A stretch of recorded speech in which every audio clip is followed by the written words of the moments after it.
Good morning, everyone. My name is Robert Hersey. Happy Friday to each of you. And on behalf of the Florida Alcohol and Drug Abuse Association, welcome to today's webinar titled Patterns of and Trends in Substance Use in Florida, Annual Update Report 2024. This webinar is being made available through a collaboration of the Florida Department of Children and Families and the Florida Alcohol and Drug Abuse Association. Please note that as an attendee, you are in listen-only mode and are only able to view your name. Your webcam and microphone have been disabled. If you have questions, please send them to all panelists by using the chat panel. The button to open the panel is usually located on the upper right side of your monitor. Please use the chat panel to send questions you may have as you think of them. We will answer questions throughout today's presentation. Our audio is broadcast through the internet to your computer. If you experience poor computer audio at any time during today's presentation, there are a few options to try using the Communicate menu. For computer audio, click Communicate menu, then click the Audio Connection panel. Click Disconnect, click Communicate menu and Audio Connection again, then click Call in using the computer. If you continue to experience poor computer audio at any time during today's presentation, try using the I Will Call In option under the Communicate menu. The access code and event password will be posted in the chat panel shortly. You must be connected to the audio of this presentation and view it on screen to receive a statement of completion. We are unable to verify attendance if you are not connected to WebEx via your computer or mobile app. Therefore, phone call only attendees are not eligible for a statement of completion or CEUs. The recording and materials used in today's presentation will be available on the FATA website within 30 business days. To access the recording and PowerPoint, visit www.fata.org, navigate to the Resource Center, and click on Training Library as shown on the screen. FATA produces many webinars and workshops through the support of the Florida Department of Children and Families. To help participants track credits earned through attendance, we host an online community that provides a personalized digital journal where participants can maintain statements of completion for webinars and workshops taken through FATA. A statement of completion and CEUs for up to 2 continuing education credits are available for participating in today's webinar. CEUs are available for persons licensed through the Board of Nursing, the Board of Clinical Social Work, Marriage and Family Therapy, Mental Health Counseling, and for persons credentialed through the Florida Certification Board. Completing the post-webinar evaluation is necessary to receive CE credits or to access your statement of completion. Please note that the evaluation will close at the end of the day on Monday, December 30th, 2024. At the end of today's webinar, you will have 3 opportunities to complete the evaluation: a link I post in the chat, a follow-up email from WebEx, and an automatic web browser pop-up when I end the webinar. To complete the evaluation, you will first need to register or sign into your account. Please ensure that your name and email address match the name and email you used to register with WebEx. Information you provide FATA as part of registering remains confidential. If you are a licensed healthcare practitioner, be sure to include your Florida license number for reporting to CE Broker when you register with our site for the first time. If you are certified with the Florida Certification Board or licensed outside the state of Florida, you do not need to provide your license or certification number when you register with our site.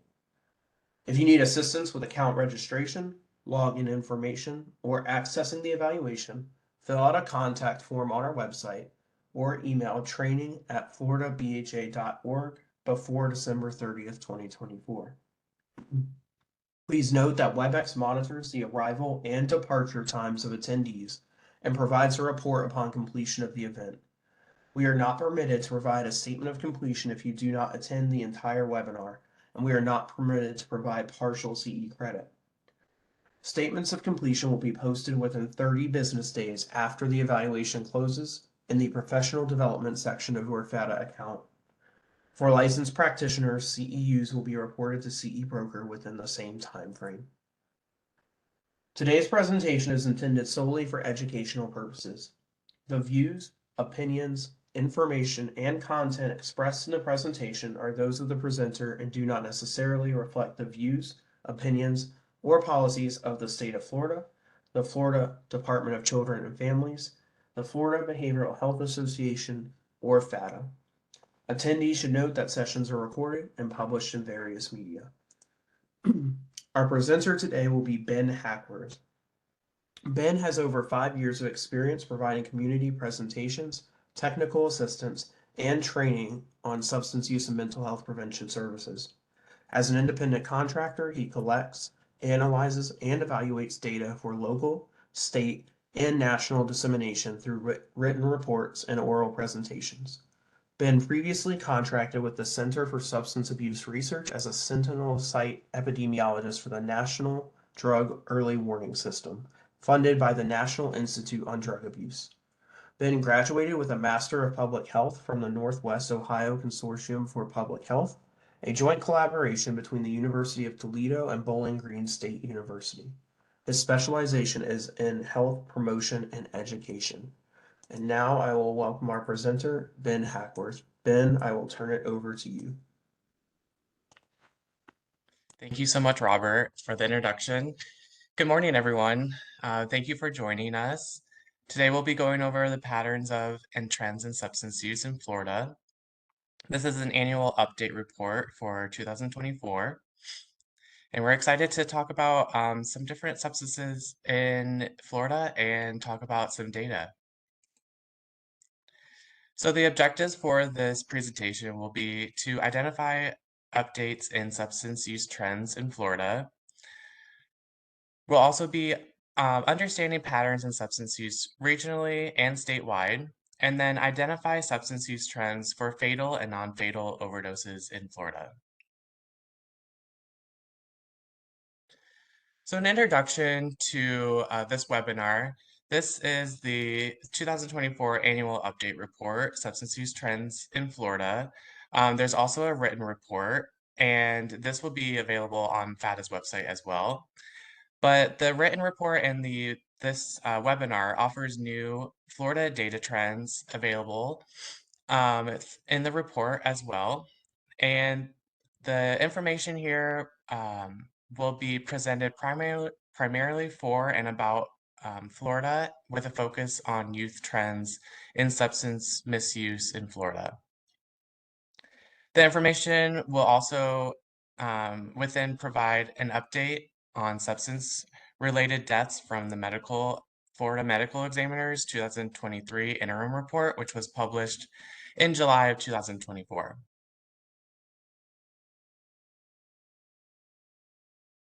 So some of the data sources that will be talked about in today's webinar and in the 2024 update annual report.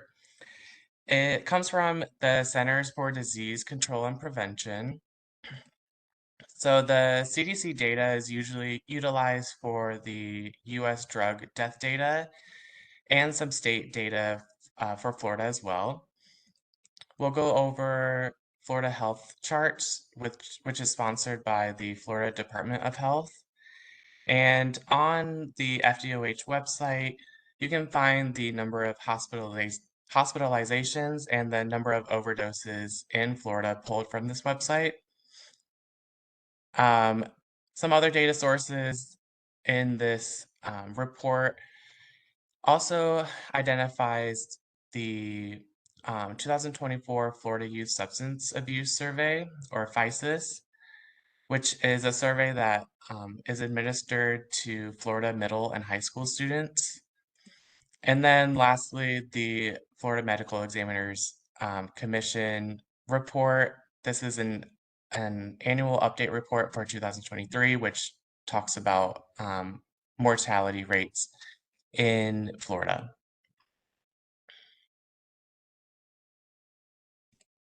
So the methodology for the report and this webinar includes assessing risks or assessing the data sources. And so again, some of the data sources are from the Florida Youth Substance Abuse Survey, which assesses risk and protective factors for substance use, and again is administered to Florida middle and high school students in the spring. The data on substance use among adults and youth in the US and Florida comes from the National Survey on Drug Use and Health, and this is sponsored by the Substance Abuse and Mental Health Services Administration, or SAMHSA. And this source provides the prevalence of substance use based on survey responses.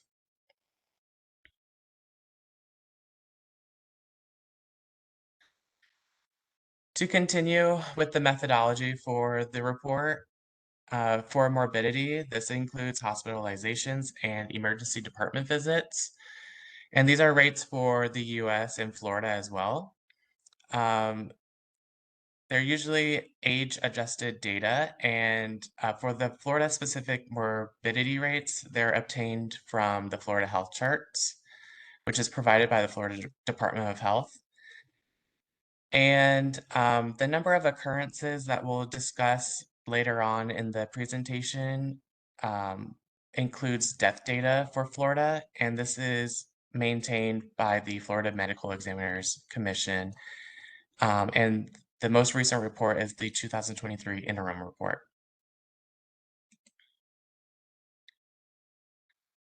So when we talk about a lot of the data, especially towards the end of the presentation, we'll be discussing different regions within Florida.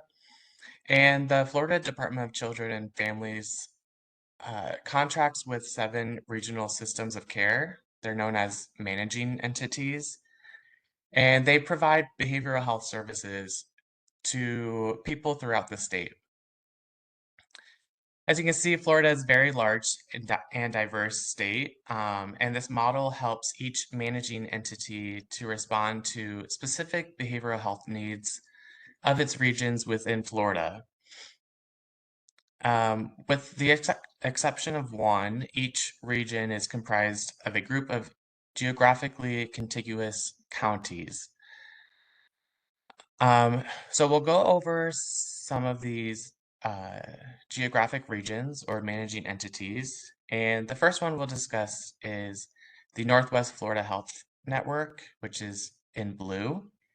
And this is about 7% of the state's total population, dispersed in a larger geographic area. The Lutheran Services Florida is shaded in yellow, which is in the northeast and central part of Florida.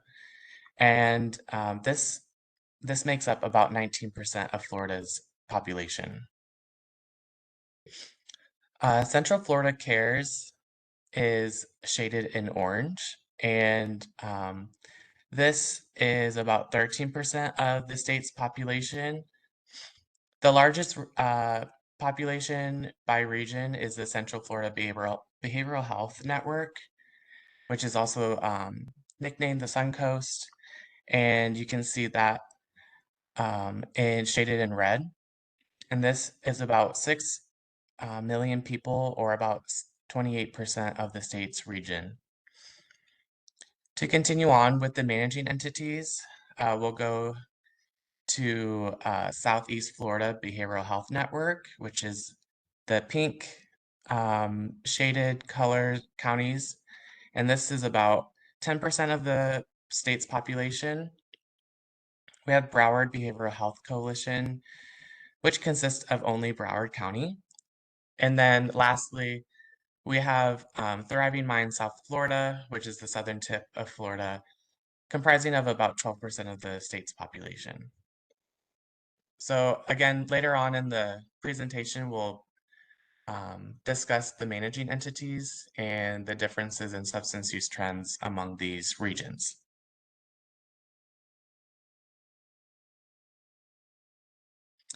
So to jump right into some of the substance use data that we have, we pull from the National Survey on Drug Use and Health. And this is past year pain reliever use among adults in the US and Florida from 2015 to 2022. So just a disclaimer, the data points are plotted in between the 2 years because they are the survey results are 2-year averages. The only exception is in 2021 due to the pandemic from the previous year. The survey administration only did 2021 survey results due to the pandemic. So otherwise, the data is can be analyzed the same way, except for that, except for the 2021 survey year. But as you can see here, based on the plotted dots on this graph, the US is in purple and Florida survey results are in green. And so overall, from 2015 to 2022, we can see that pain reliever trends have shown a decrease over time for both the US and Florida. Florida adults have shown a lower rates than US adults. And in previous years, US adults remained the same rate at 3.2%, and Florida adults showed a slight increase in the most recent survey year for 2021 to 2022 at 2.7%. Comparing this data should be used with caution, though, as I mentioned about the survey year during the pandemic. But overall, this can give us a general understanding of self-report use for specific substances, and in this case, pain reliever use.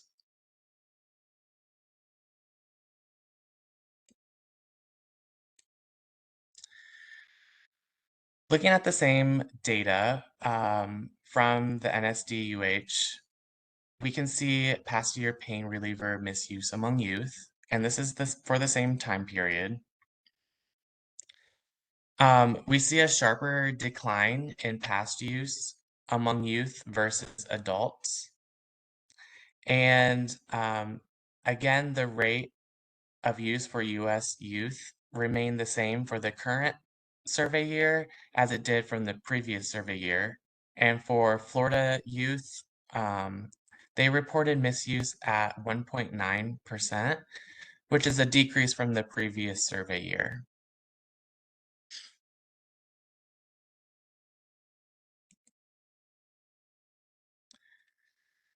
Now we can look at Florida Youth Substance Abuse Survey data, which is the 2024 survey is the most recent data that we have from this website.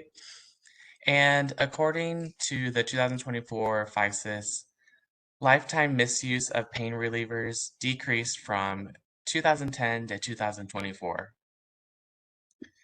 And as you can see here, this is shown a decrease for both lifetime use and past 30-day use. Lifetime use is shown in green, and past 30-day use is shown in purple.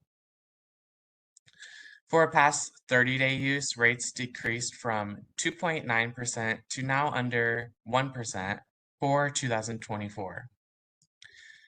Lifetime use has decreased from 7.4% to only 1.7%.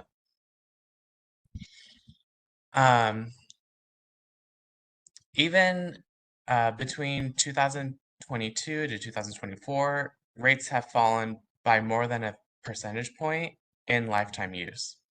And overall, youth in Florida have reported the lowest rates of misuse by pain relievers in 2024.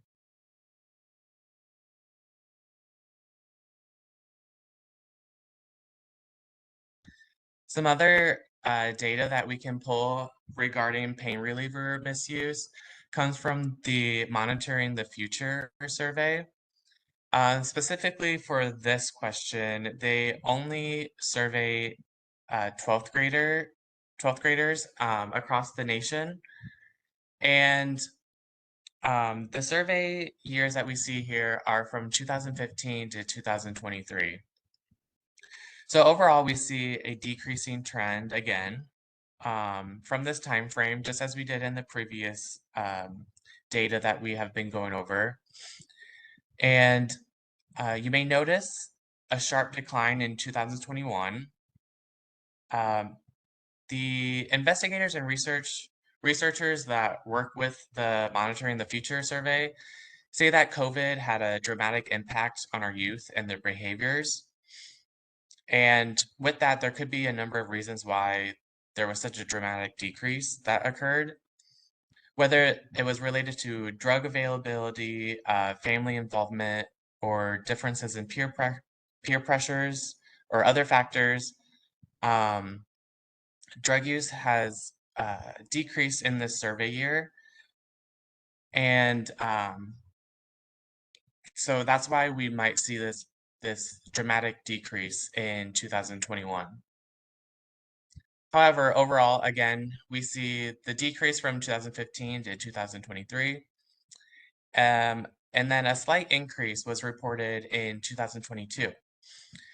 But however, the most recent survey indicates that we have seen the lowest prevalence rates for pain reliever use among 12th graders at 2% for 30-day use and 8.5% for lifetime use.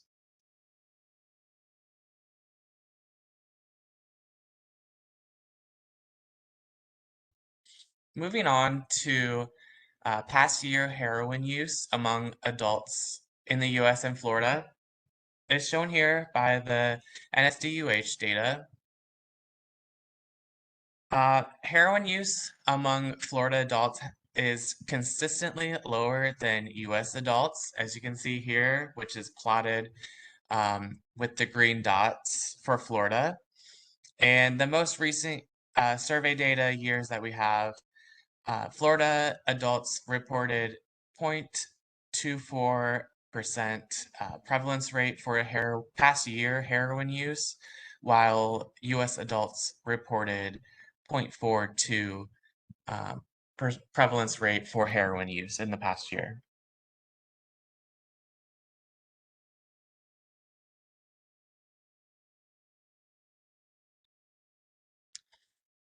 Among youth, we see very low rates of past year heroin use for US and Florida youth in the same time period. We see the sharp decrease in heroin use among Florida youth since 2015. And the prevalence rate estimates for youth ages 12 to 17 are not available for heroin use because no respondents in the survey for youth reported using heroin in the past year. So that's why you see 0% for 2021 and 2022 for both US and Florida. So essentially there are very low rates or no rates of heroin use among the survey respondents for youth in Florida and the US.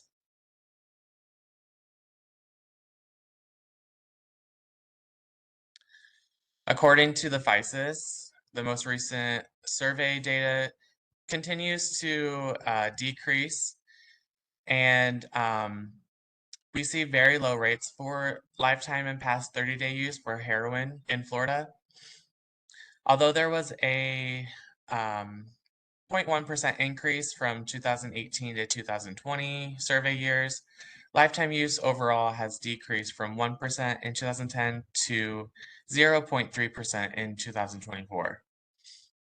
The same trend lines are similar with past 30-day use. In purple, we see a slight increase again from 2020 to 2022, but overall a downward trend from 2010 to 2024 is reported for heroin use among youth in Florida.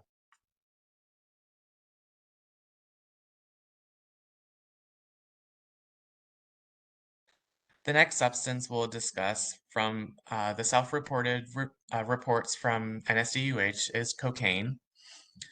Cocaine use among adults in the US and Florida is shown here. Again, the US is shown in green and Florida in purple, or the other way around, sorry.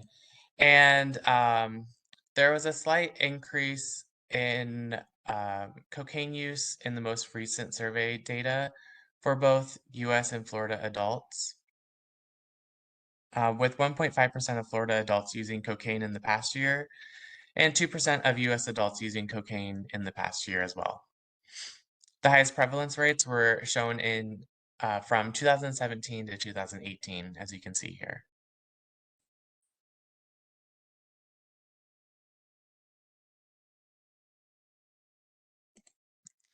And then looking at cocaine use among youth in the US and Florida from the same survey, cocaine use among youth continues to decrease, as we can see here.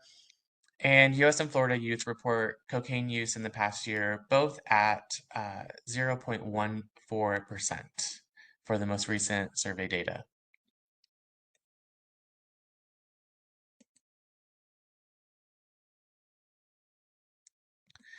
Looking at cocaine use for Florida middle and high school students from the Florida Youth Substance Abuse Survey, we see that lifetime use in green and past 30-day use in purple is shown here. Overall, there's been another great decrease in cocaine use, especially among lifetime use, as we can see here. Lifetime use was almost at 3% in 2010, but is at 0.5% in 2024. And even just from 2020 to 2024, we've seen a 61% decrease in change for lifetime use. And for past 30-day use, self-reported use is at a very low 0.2%.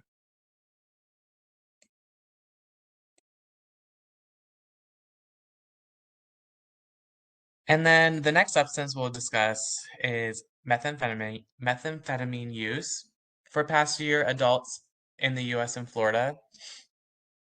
So methamphetamine use among US adults has increased to the highest prevalence rate at 1% in the most recent survey data that we have.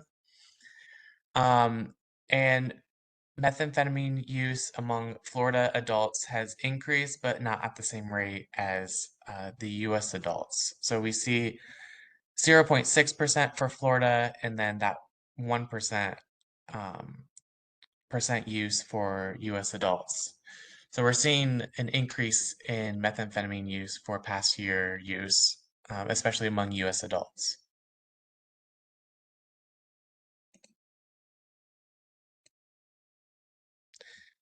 As far as methamphetamine use among youth in Florida and the US, we see the highest rates for US and Florida youth were reported in 2017 to 2018.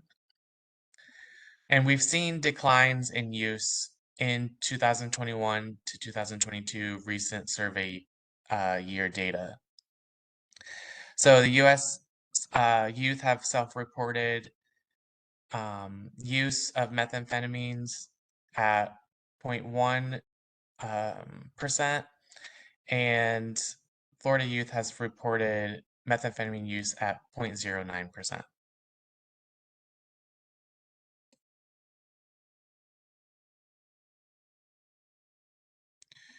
According to the FISIS data, the most recent report for 2024 is shown here.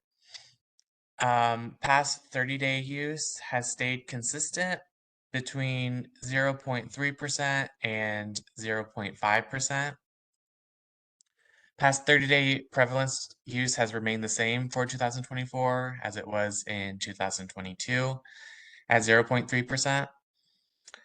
And lifetime use has seen a decrease since 2020 from 0.8% to 0.6%.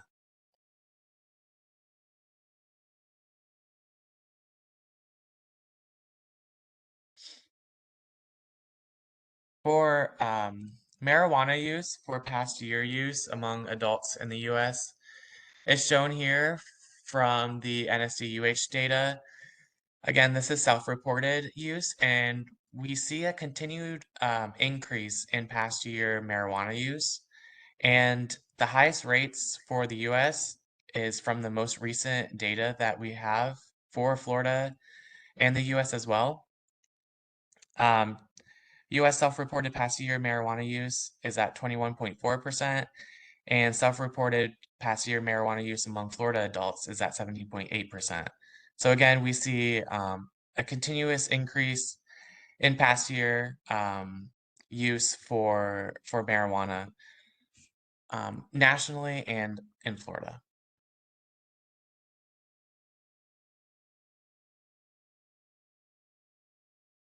So the previous slide was past year use, and this slide is past month use.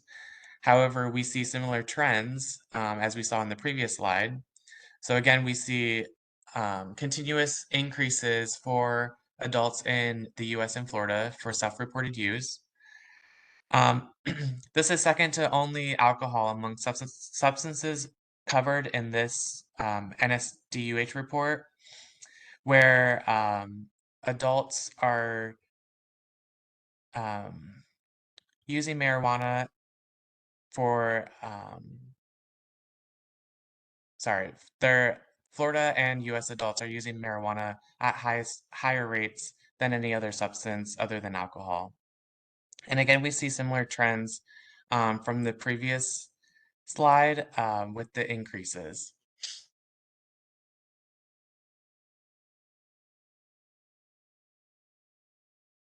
So the previous two slides were for youth, and the next two slides will be, or were for adults, and the next two slides will be marijuana use among youth in the US and Florida.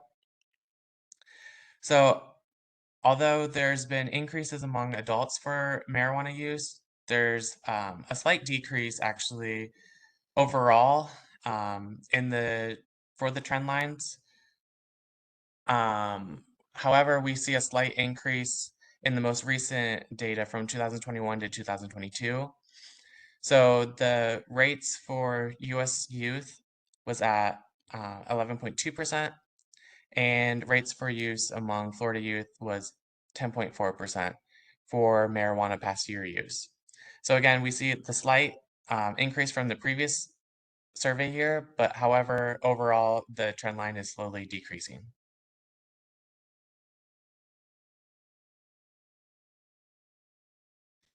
We see the similar trend lines for past month marijuana use among youth and in the US and Florida. Again, there was a slight increase in the most recent survey data from 2021 to 2022. However, we're seeing steady rates of self-reported use for past month marijuana use from the trend lines from 2015 to 2022. And then moving on to marijuana use from the FISIS. The Florida Youth Substance Abuse Survey shows that lifetime use of marijuana for Florida youth has slowly declined from 23% to 20% from 2010 to 2020. And in the same time period, a 3% decrease was also reported for past 30-day use. However, for both lifetime and past 30-day use, rates have decreased more rapidly since 2020, with a 13.2% of youth reporting lifetime use in 2024, and then 6.3% reporting self-reported marijuana use for past 30-day use in 2024. So there's definitely a sharper decrease in change since 2020 for marijuana use among our youth in Florida.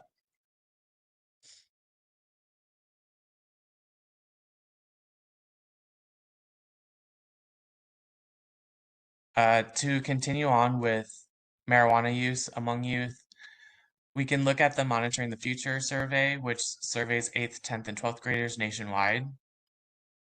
For this data, we see we have data from 2015 to 2023. We see pretty stable trend lines that occurred throughout this timeline across all grades. With the exception of declines in 2021, the rate has declined due to this was during COVID, and the survey that was administered saw a sharp decrease in self-reported use of marijuana. However, outside of the sharp decrease in of self-reported use during COVID, we do have pretty stable self-reported use after 2021 to 2023. And this leaves a pretty stable trend line with only a 0.5% increase after 2021. However, like overall, we see in 2023 some pretty much the lowest rates of marijuana use among 8th, 10th, and 12th graders in the US. And then looking at past month use among youth, this is from the Monitoring the Future survey. We see similar rates again from the previous slide, as that was that was lifetime use, and this is past month marijuana use. So we've seen some decreases, and especially among the 12th and 10th graders. As you can see here in the most recent data in 2023. And we have some of the lowest rates again reported for past month marijuana use for 8th, 10th, and 12th graders.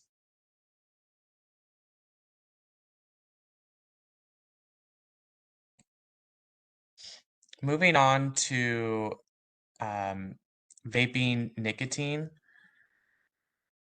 In 2016, the Florida Youth Substance Abuse Survey asked if youth have ever used electronic cigarettes, and they wanted to know more information about e-cigarette use among youth in Florida. And so they added new survey questions about e-cigarettes in 2019.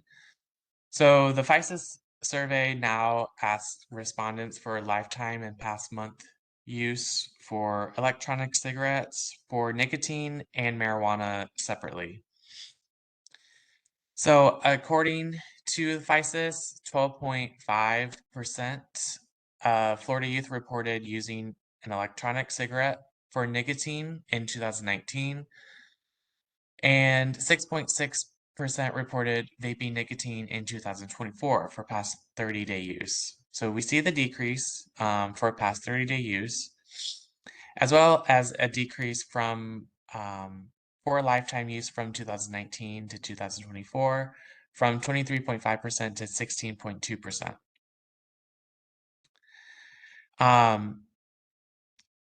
Vaping nicotine is the second most used substance among Florida youth, according to the FISIS, right after alcohol. So we still have a lot of work to do with vaping prevention, especially among vaping nicotine among Florida youth.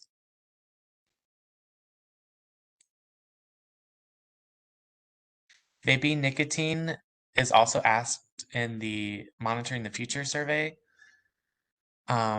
which asks 8th, 10th, and 12th graders across the US about their use in vaping nicotine.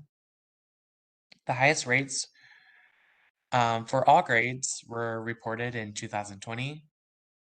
After 2021, rates for vaping nicotine for 8th graders has remained stable, with 16.5% reporting lifetime use. 10th and 12th graders reported a 25% and 33% lifetime use of vaping nicotine in the most recent survey years.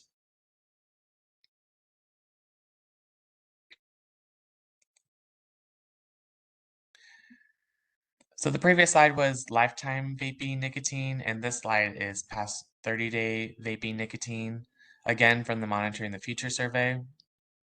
We see similar trend lines from the previous slide, with the highest rates shown either in 2019 or 2020. And after these survey years, we see a decrease in self-reported vaping nicotine. 8th graders remain stable with their use since 2021, and 10th and 12th graders across the US have reported their use at lower rates in 2023 than they did in 2022.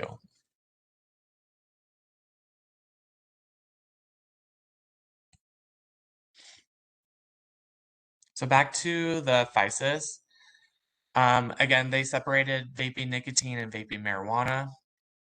So this slide shows vaping marijuana for Florida youth from 2019 to 2024. Rates are generally lower for vaping marijuana compared to vaping nicotine, with only 5.5% of Florida youth vaping marijuana in the past 30 days and 11.7% of Florida youth vaping ever in their lifetime. So again, trends are pretty similar to vaping nicotine trends as they continue to be to show lower self-reported rates than the previous years. However, vaping marijuana is much lower than vaping nicotine among Florida youth.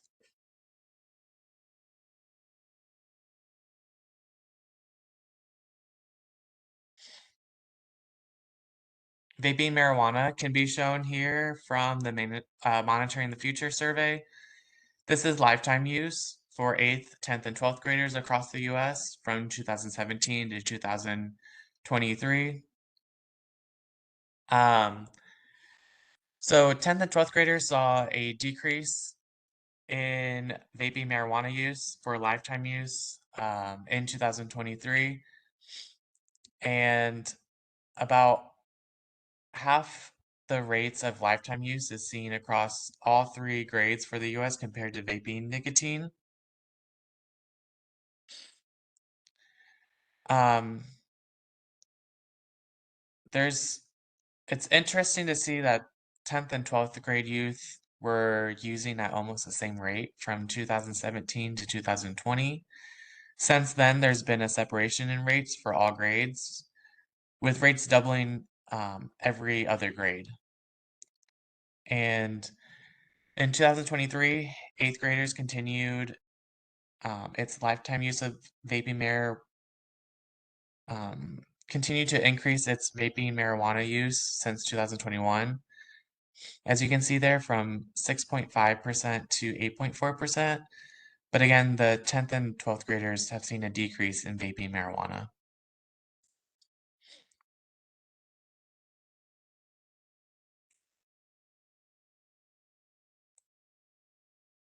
For past month vaping marijuana use among 8th and 10th graders, pretty similar trend lines again, and rates have remained stable for 8th graders with 4.2% reporting past 30-day use in 2022 and 2023. Again, we see similar decreases for 8th and 10th graders from 2022 to 2023. And then we also see the similar rates from 2017 to 2020 for 8th and 10th graders until about 2021, there's a bigger separation of use among these 2 grades.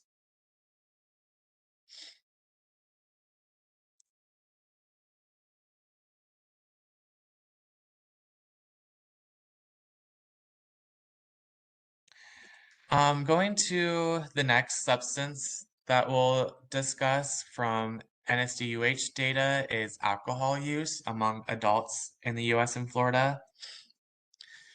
Again, this is from 2015 to 2022.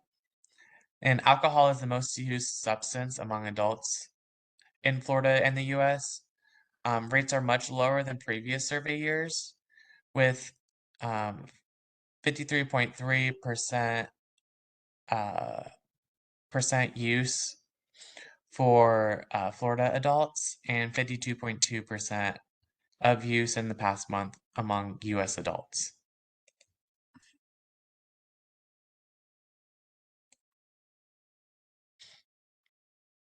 So past month binge alcohol use among adults in the US and Florida is shown here. The data points for binge alcohol use is much similar to that of past month alcohol use, which we'll see in the next slide. There's a slight drop in rates from 2019 to 2020 and the 2021 survey years, but has since remained stable for both the US and Florida.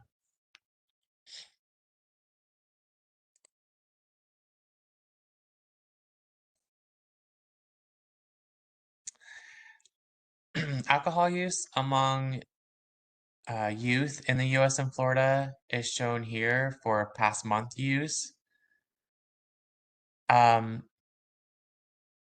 Survey years have been stable from 2015 to 2020. However, the 2021 survey and 2021 to 2022 survey shows much lower prevalence rates for alcohol use in the past month.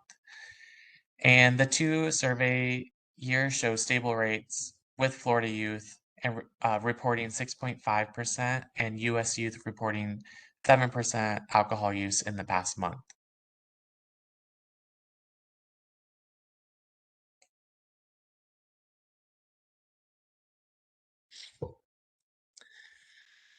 For alcohol use, according to the FISIS, there's been a great amount of work that's been put into alcohol prevention in Florida, with almost half of youth reporting using alcohol in their lifetime in 2022, or sorry, in 2010, to just over a quarter reporting alcohol use in their lifetime in 2024. The same decline is seen for past 30-day use in purple, from 28% in 2010 to 10.2% in 2024. So we see almost a 50% decrease in change from 2010 to 2024 for lifetime prevalence use, which is really great prevention efforts on Florida side regarding alcohol use among Florida youth.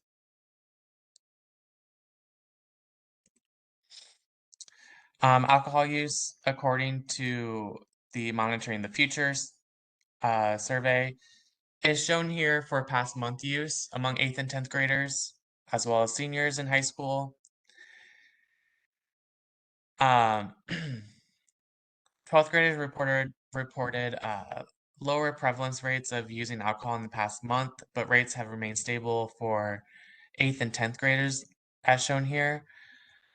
And overall, we see a slight decrease in alcohol use for these grades as well.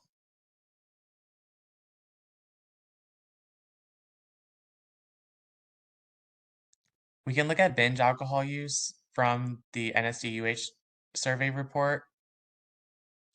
The highest rates were reported from the 2017 to 2018 survey years, but has since decreased from 3.6% to 2.8% for US and Florida youth, respectively.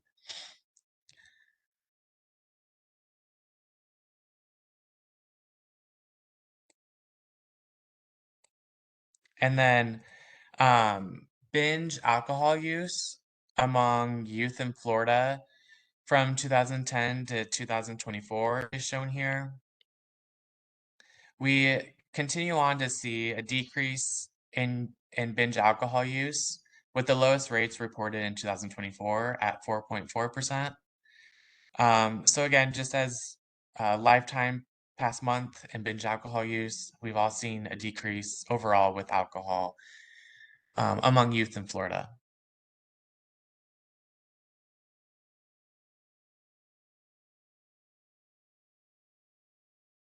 Next, we'll discuss um, lifetime and past 30-day inhalant use among youth in Florida from 2010 to 2024.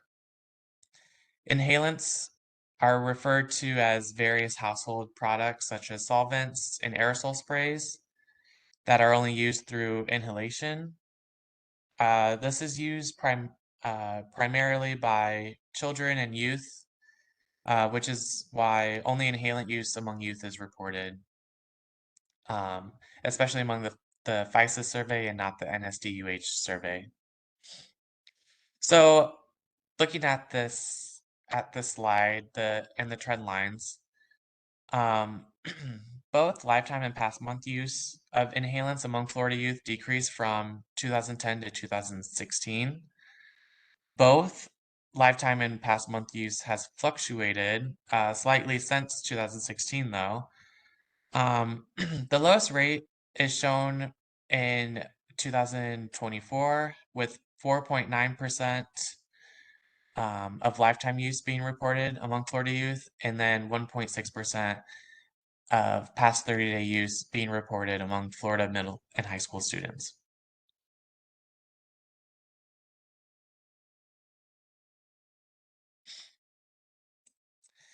And then the last self-reported substance that we'll discuss from FISIS is club drug use in Florida.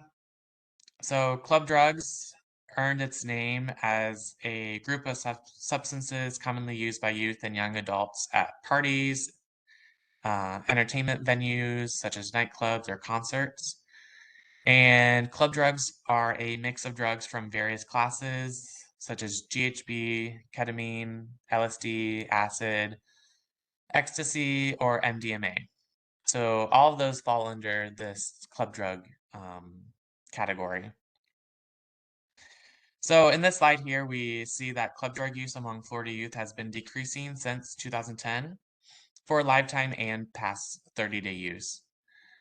While rates have fluctuated slightly for both past month and lifetime use in 2020, the most recent survey data for 2024 show that club drug use among Florida youth has decreased to an all-time low since 2010, with 0.2% reporting 30-day use and 0.6% reporting lifetime use for club drug use in Florida.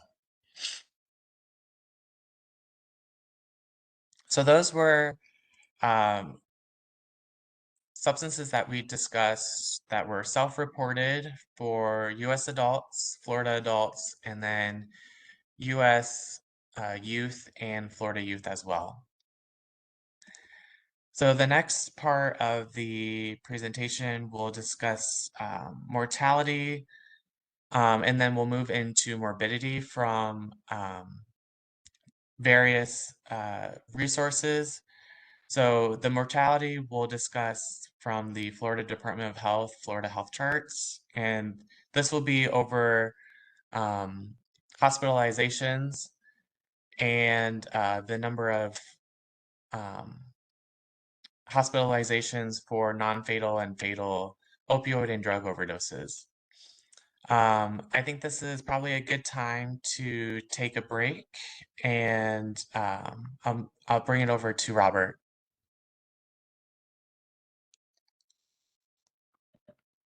All right, we're going to take a 5-minute break. So it is just about 10:55. So we will start back right at 11 o'clock.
Okay, it is 11 o'clock. Before we get started, Ben, I have a couple of questions in the chat about the previous section. Sure, go ahead. So the first is, do the marijuana rates include medical marijuana? No, it does not include medical marijuana. Okay. And then another person asked, with an uptick in the data pertaining methamphetamine usage in adults, why is the most recent data from 2022? Um, Wait, sorry, can you repeat the question? Yes, this person asked, with such an uptick in the data pertaining to methamphetamine use in adults, why is the most recent data from 2022? That's so we have US data for 2023, but we don't have statewide data for Florida for 2023. So it's just the availability of data. Unfortunately, it lags behind a lot. So that's the unfortunate part about data is that it usually lags. Um, so that's just 2022 is just the most recent data that we have for at least for Florida. Perfect. Those are the only questions that I saw, so we're good to continue on. I think I saw one about the pain reliever. So that is prescription pain reliever. Um, so any type of like opioids, prescription pain relievers, those that's what those that's referred to.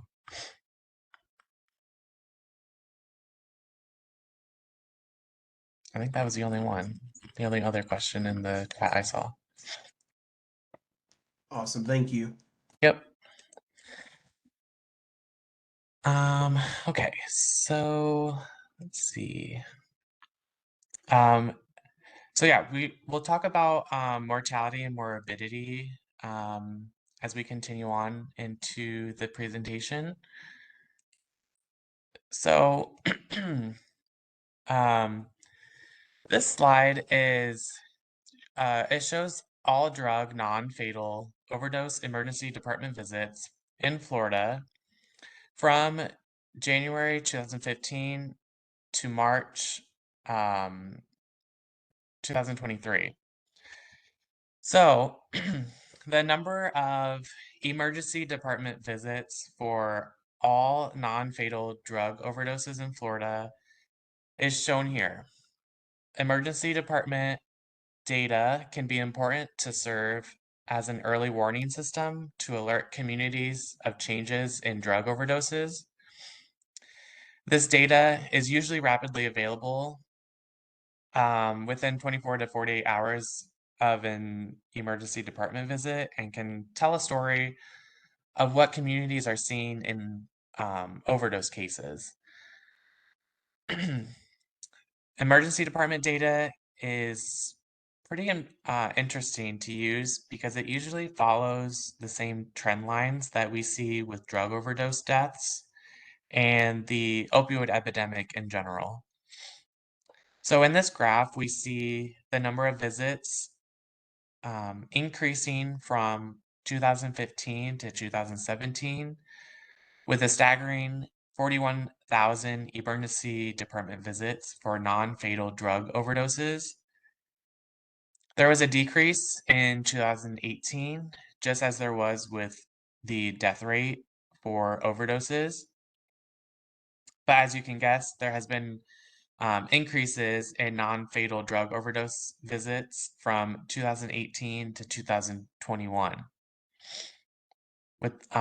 And this was the highest ever reported number of emergency department visits at 50,803.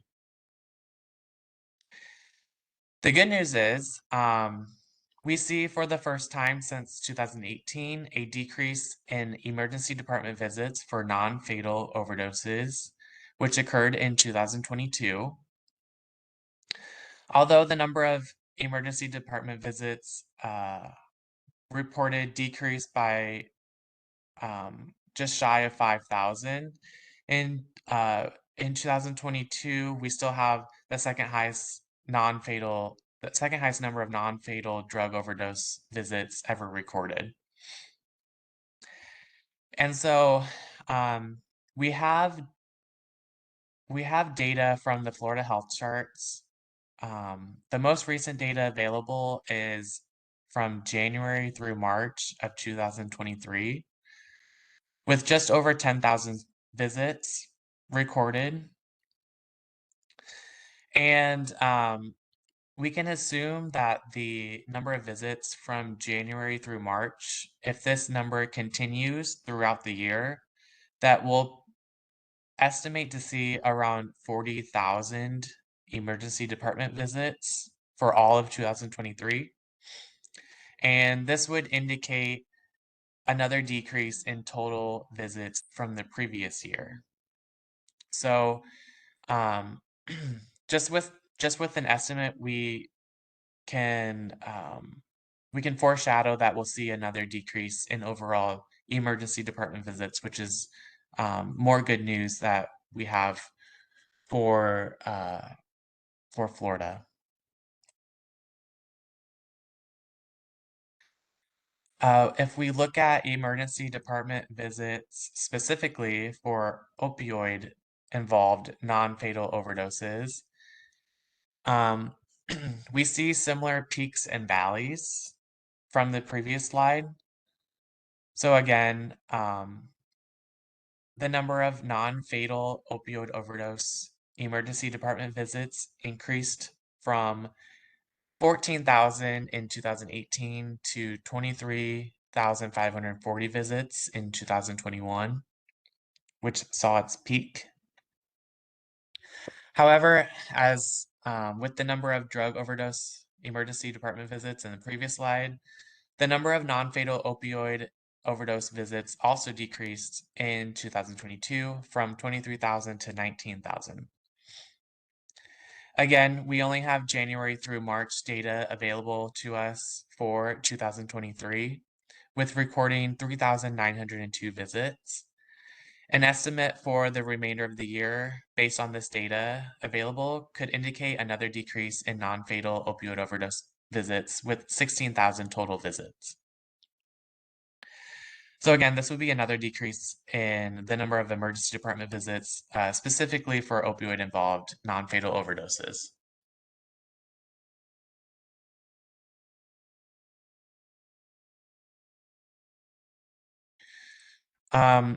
We can look at fatal drug overdose death rates. So moving on from mortality to morbidity in the US and Florida. And in 2015, Florida's fatal drug overdose death rate was lower than that of the US rate at 15.5 versus 16.3, but has since had a higher overdose death rate since then. As you follow through the years, the trend line for the US and Florida mirror each other, except for the most recent data in 2022. So for the first time since 2018, the drug overdose death rate in Florida decreased from 37.5 in 2021 to 35.2 in 2022, which is a 2.8% decrease. The US death rate plateaued and actually increased by 0.2. Some attributing factors to the widespread to this decrease is the widespread use of naloxone, availability of medication-assisted treatment, and also community prevention and education. Some provisional data that we have from the CDC indicates that for 2023, there were a 3% decrease in overdose deaths in the US. So it's most likely that Florida also decreased in overdose deaths in 2023 as well, but we will wait for final data to come out from the CDC and Florida Department of Health.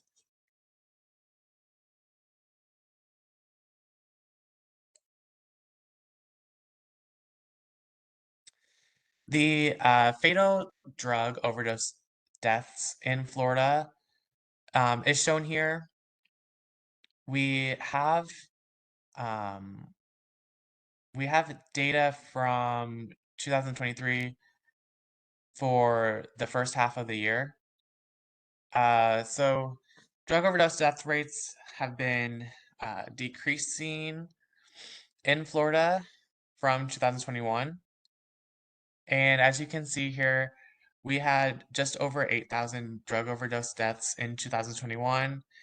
And in 2022, we had a decrease to 7,769 drug overdose deaths in Florida. From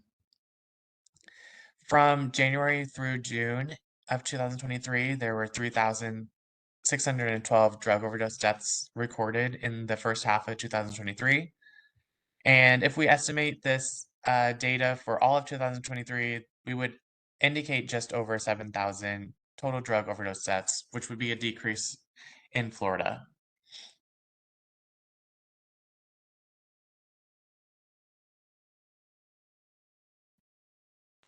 Looking at fatal opioid overdose deaths in Florida, when we look at this chart, we see similar trends from the previous slide.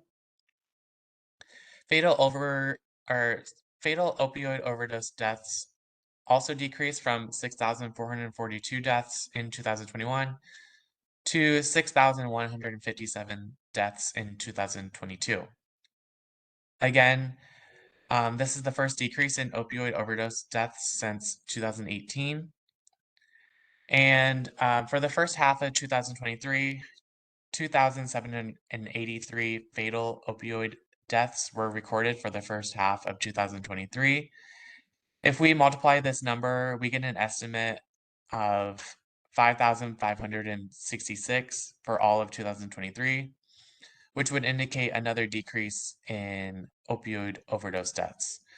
So, although the data isn't final, we can estimate that Florida will see another decrease in drug and opioid overdose deaths, which is good news.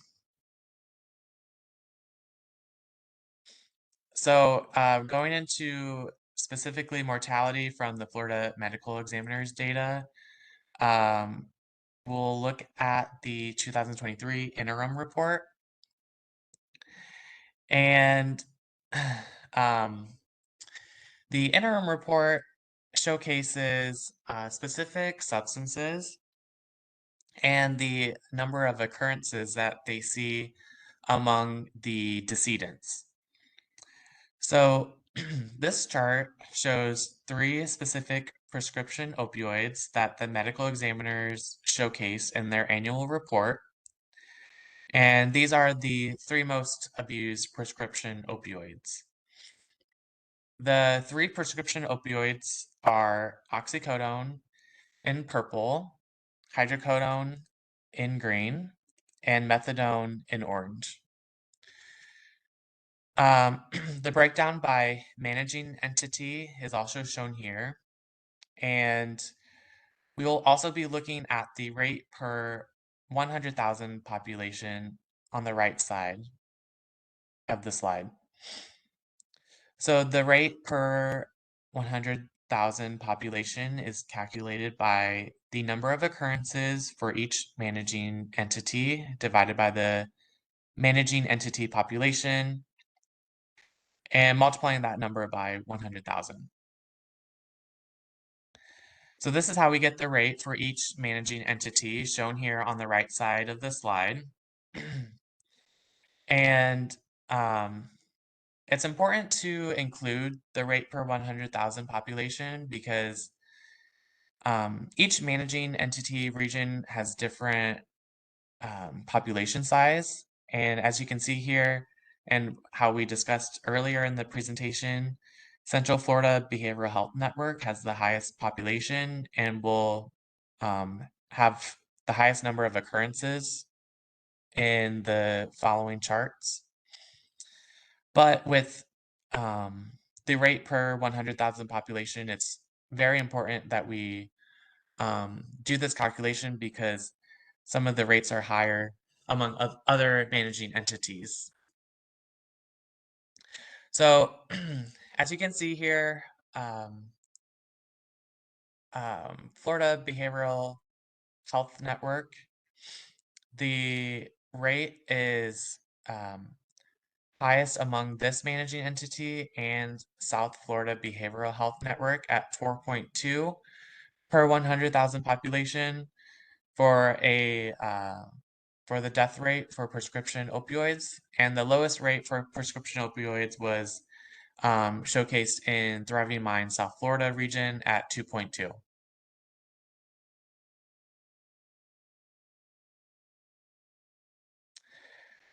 When we look at heroin-related deaths among decedents in Florida, this chart um, indicates how heroin has really been the defining drug of the second opioid epidemic, and how this chart really shows a perfect bell curve of how heroin-related deaths has occurred in Florida from 2013 to the first half of 2023.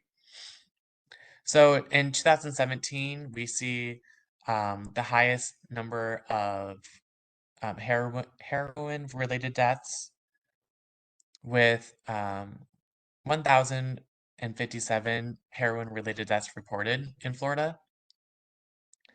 However, since then, we've seen pretty much decreases for heroin-related deaths.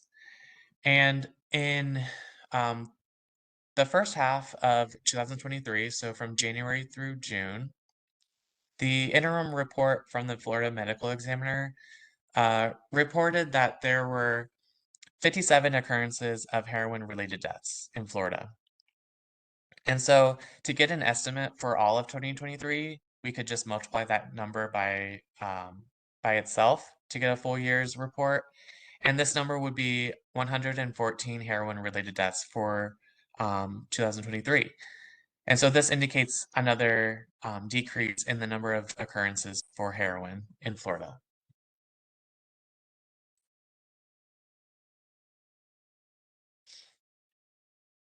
Heroin-related deaths among decedents is shown here among managing entities in Florida. We see really low rates and a really low number of occurrences among the managing entities. And the highest number of occurrences was found in the South Florida Behavioral Health Network region with just 17 occurrences. Due to the population size and calculating the rate per 100,000 population, Southeast Florida Behavioral Health Network had the highest death rate at 0.75, whereas Central Florida Care's health system had the lowest number of occurrences with only 2 heroin-related deaths and a death rate of 0.07.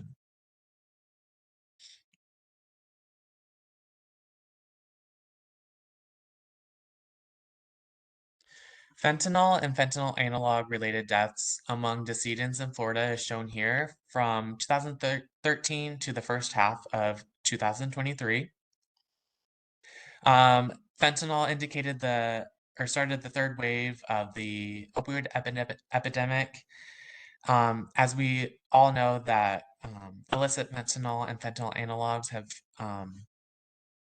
have really shown an increase in most recent years and has caused the highest number of recorded drug overdose deaths. This graph shows the number of occurrences, and we see the really sharp increase of fentanyl beginning around 2016. But then, as you can see here, around 2019, the number has just increased dramatically for the number of occurrences that we have seen among deaths in Florida. The highest rate was reported in 2021. Since then, in 2022, we saw its first decrease, thankfully.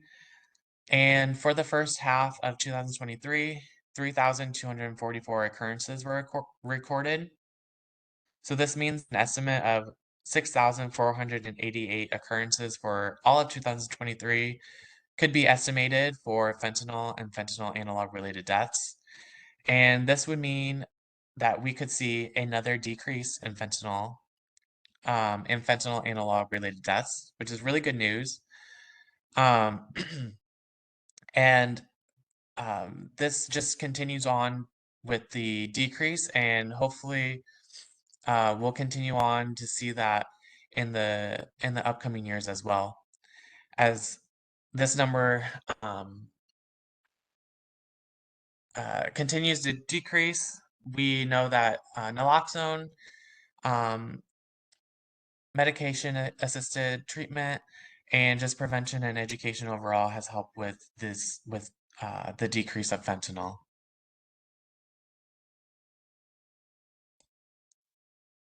Among the managing entities, we see that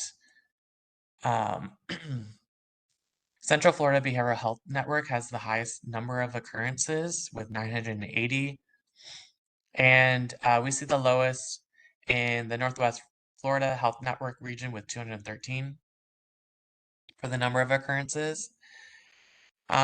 However, when we look at rate per 100,000 population, we see that Thriving Mind South Florida region had the smallest death rate at 8 per 100,000 population.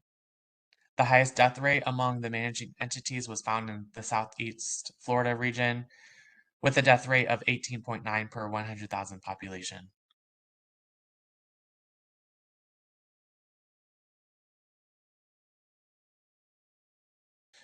For cocaine-related deaths in Florida is shown here from 2013 to the first half of 2023. So fatal drug poisonings due to stimulants have been increasing. Florida is experiencing a nearly parallel rise with the US for both cocaine and psychostimulants, such as methamphetamine, for death rates. However, rates of cocaine-related deaths is consistently higher than in the US. And we see here that cocaine-related deaths in Florida has increased sharply in 2019 and 2020 with super high rates in 2021. We saw the decrease in cocaine-related deaths in 2022. And for the first half of 2023, there was reported 1,733 cocaine-related deaths in the first half of 2023. With this number, we can estimate that there'll be 3,466 cocaine-related deaths in 2023, and this would mean another decrease in the number of deaths from the previous year, which is good news.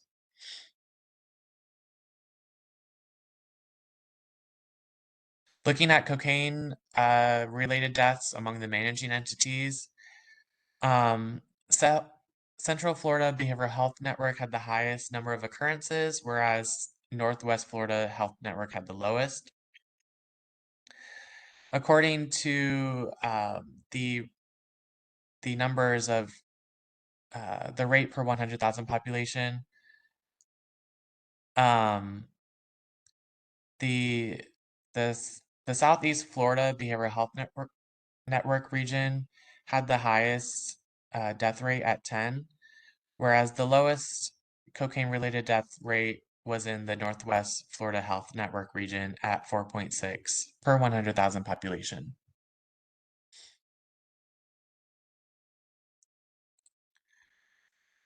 The next substance is methamphetamine-related deaths in Florida. Death by psychostimulants such as methamphetamine has also increased in Florida. And the number of occurrences has dramatically increased every single year since 2016, with the biggest increase occurring in 2021. However, for the first time in several years, methamphetamine-related deaths in Florida did not increase from the previous year. In 2022, there were a total of 2,918 occurrences of methamphetamine-related deaths in Florida, which is a difference of only 16 compared to 2021. But for the first half of 2023, 1,349 occurrences of methamphetamine-related deaths were reported, and an estimate for 2023 would be 2,698 deaths. So this would indicate another decrease in psychostimulants such as methamphetamine-related deaths in Florida, which is continuous good news to hear that we'll most likely see decreases among all substances in Florida for all of 2023. Um, and lastly, to go over the um, methamphetamine-related deaths among the managing entities, the highest number of occurrences um, was in the Central Florida Behavioral Health Network at 509 occurrences, and the lowest number of occurrences were found in Broward Behavioral Health Coalition region with just 44 occurrences. Based on the rate per 100,000 population, the highest rate for methamphetamine-related deaths among the managing entities was in the Northwest Florida Health Network region with 11.2 death rate per 100,000 population. And the region managed by Thriving Minds South Florida had the lowest methamphetamine-related death rate with 1.9 per 100,000 population.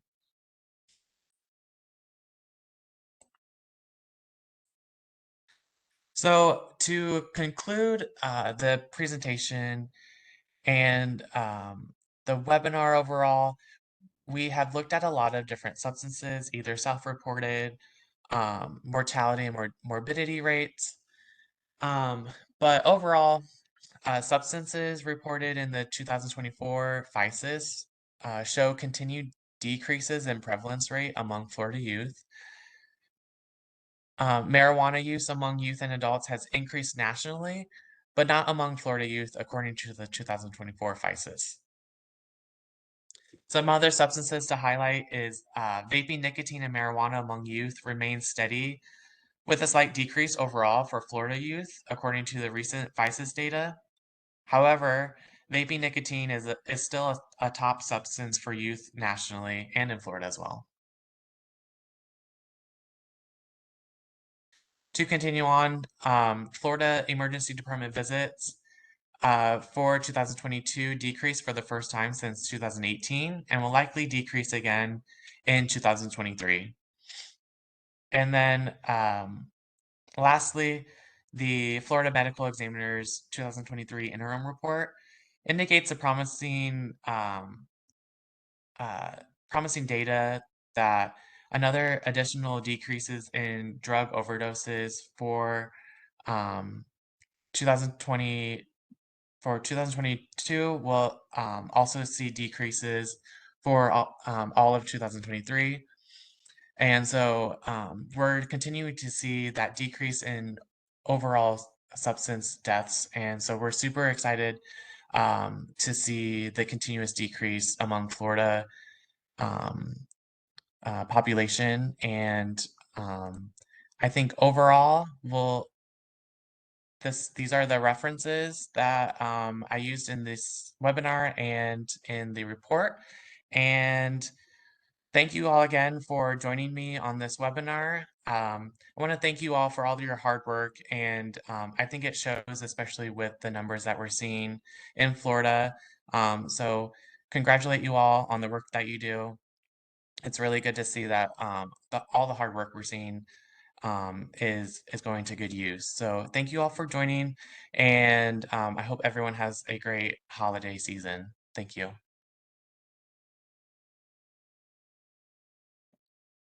Thank you so much, Ben. I do want to cover a couple of questions that I saw in the chat in the second half. Somebody asked, do you think that opioid overdoses are on the decrease is because of the distribution of no-cost naloxone, that people are not calling 911 or having to go to the ER? I'm not sure if I'm understanding that question correctly, but perhaps. I think just the overall distribution of naloxone, there's so many naloxone distribution programs being, trainings. There's, as you said, Good Samaritan laws that, people are having Narcan more available and are using it um, with the trainings that they have. And I think, just overall, there's more naloxone to be given out to the people in Florida. And I think that's why we're seeing such a great amount of decreases in opioid deaths. Awesome, thank you. I'm gonna go to one of the earlier slides. On this slide, somebody asked a question. The slide says March 2023. Should it say June 2023? I It assume should. that. It should. Okay. Okay. And then my last question here that I'm seeing is on slide 54. Somebody asked about the reasons for decrease in fentanyl and analog related deaths for 2023. Is there any insight as to why that might decrease? Yeah. So we can't say definitively, but again, I think the amount of resources and naloxone availability, medication assisted treatments, we're pouring so much resources into the state to help with with the epidemic that I think we're finally seeing the numbers dwindle from the prevention and treatment efforts that we're pushing out into the state. And so I'm not sure about the purity of the actual fentanyl or um, the adulteration of other substances having fentanyl um, and the potency.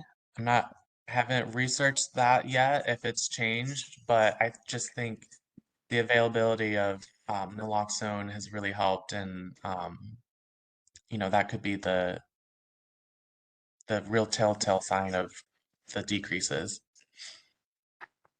Awesome, thank you. I think that's all the questions we have, so I'm going to flip it over to the conclusion. I do want to let everybody know that the written report will be available shortly. It has not been published quite yet, but the written report of this PowerPoint will be available shortly, and we will send out an email once that is available.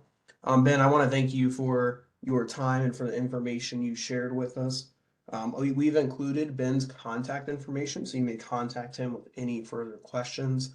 Ben, thank you again for all the work you put into this webinar.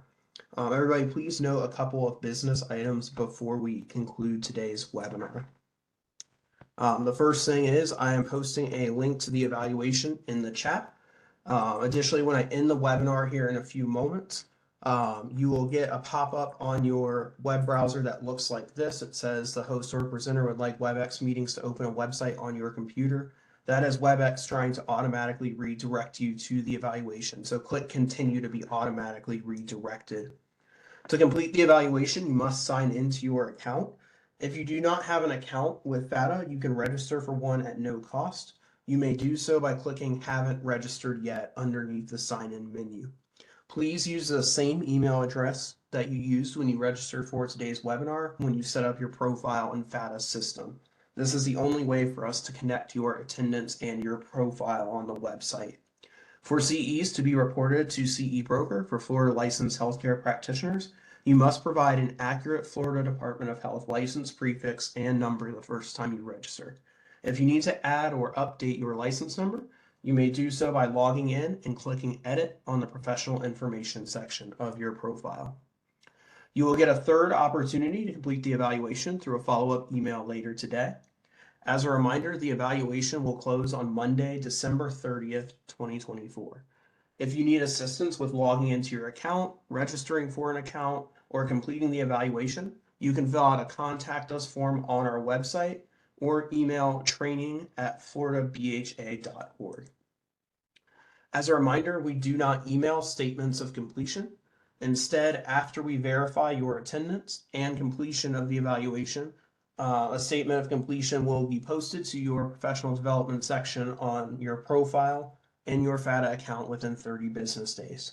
You must have attended the entire webinar and completed the evaluation for a statement of completion. We are not permitted to provide partial credit.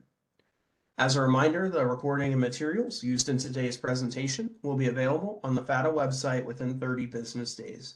To access the recording and PowerPoint, visit www.fata.org, navigate to the Resource Center, and click on Training Library as shown on the screen. Thank you for participating in today's webinar. Thank you again, Ben, for your time. We'd also like to recognize and thank the Florida Department of Children and Families for funding today's education. Have a great day, everyone. Please enjoy your holidays, and we will see you in the new year.